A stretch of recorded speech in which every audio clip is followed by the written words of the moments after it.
Let's talk about a place that only you can go, a totally private world that you live in every single second of every day. And that place is your own mind. It is, without a doubt, the single most powerful app running in your life, and it shapes absolutely everything you experience. I mean, think about it for a second. We've got apps for everything, right? They track our location, our steps, our heart rate. We know exactly where our bodies are at all times. But what if there was an app that could track where your mind is? Is it currently hanging out in a state of envy? Or maybe it's wandering through the land of greed or fear? That's a way more important location to be aware of, isn't it? The poet John Milton absolutely nailed this centuries ago.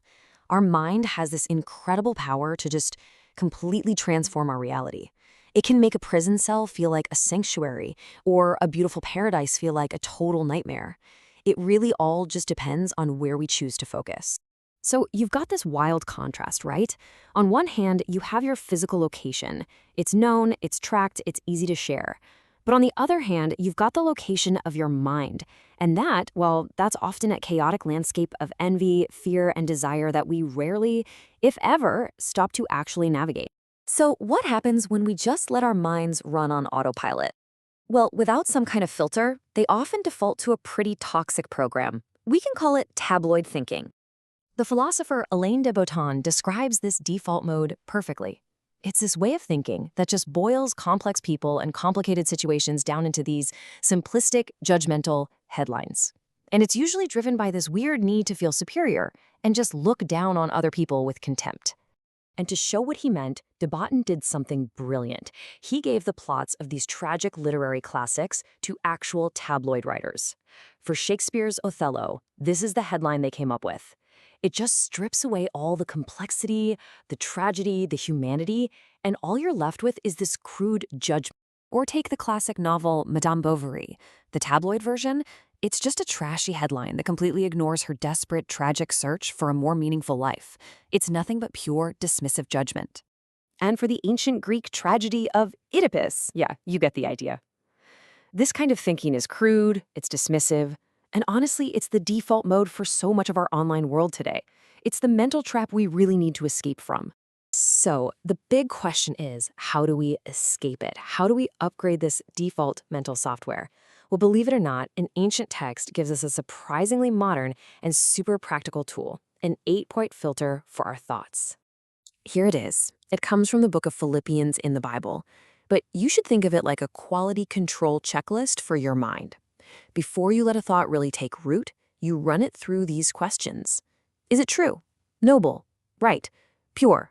Lovely? Admirable? Excellent? Praiseworthy? It's such a powerful way to become the curator of your own mind. Okay, I know, that list might sound a little abstract, right? So let's bring it down to earth. How does this filter actually work in the real world? Let's dive into a few examples. Let's start with pure. Now, this isn't just about avoiding obviously bad things. It's about the why behind your actions. It's about having motives that aren't all gunked up with ego or personal gain or the need to get credit for something. A really powerful example of this comes from Le Chambon. It's a village in France that saved thousands of Jewish refugees during World War II. And when they were interviewed about it years later, they didn't see what they did as heroic at all. They just said, "These are people. You say come in." That is purity of motive. Next up, lovely. So the social psychologist Jonathan Haidt found that the opposite of disgust isn't just like acceptance. It's a feeling he called elevation. And you know this feeling. It's that warm, uplifting sensation you get right in your chest when you see someone do something kind or you witness some act of moral beauty. That's the feeling we should be on the lookout for. And admirable? This one's pretty straightforward. It just refers to anything that inspires you to be a better person. It's that moment when you see someone act with incredible integrity or kindness, and a little voice in your head says, wow, I want to be more like that.